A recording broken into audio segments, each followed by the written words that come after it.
திருநெல்வேலி மாவட்ட செயற்பொறியாளர் தற்கொலைக்கு காரணமான அமைச்சரை கைது செய்ய இளங்கோவன் வலியுறுத்தியுள்ளார்.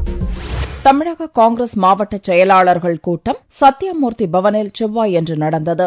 7 மாவட்டங்களைச் சேர்ந்த நிர்வாகிகள் கலந்து கொண்டனர். கூட்டத்திற்கு பின் செய்தியாளர்களை சந்தித்த கட்சித் தலைவர் இளங்கோவன் கட்சிக்கு புதிய உறுப்பினர் சேர்க்கை குறித்தும் உட்கட்சி பிரச்சினை குறித்தும் விவாதிக்கப்பட்டதாக தெரிவித்தார். நெல்லை மாவட்ட செயற்பொறியாளர் தற்கொலையில் அமைச்சருக்கு தொடர்பிருப்பதாக இளங்கோவன் குற்றம் சாட்டினார்.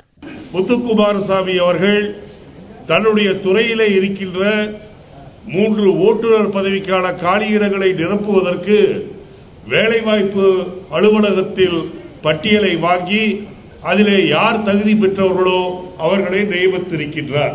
ஆனால் சம்பந்தப்பட்ட அமைச்சர் அக்ரி கிருஷ்ணமூர்த்தி அவர்கள் நீ சொல்கின்றவர்களை போட முடியாது, போடக்கூடாது, நான் தருகின்ற 4 பேரை போட வேண்டும் என்று சொல்லி இருக்கின்றார். அதற்கு முத்துக்குமாரசாமி சொல்லி இருக்கின்றார், நீங்கள் சொல்கின்றவர்களுக்கு தகுதி இல்லை என்று சொல்லி இருக்கின்றார்.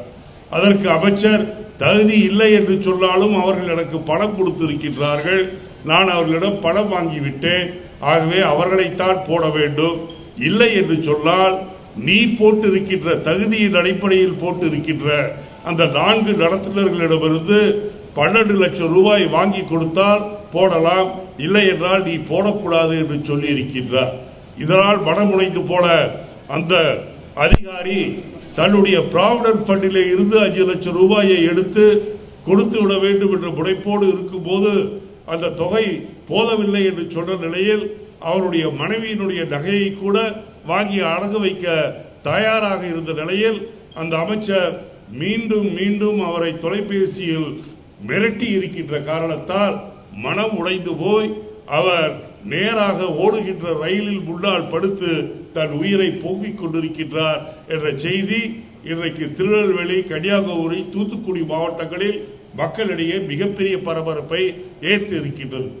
இந்த அமைச்சர் அக்ரி கிருஷ்ணமூர்த்தியை உடனடியாக கைது செய்ய வேண்டும்.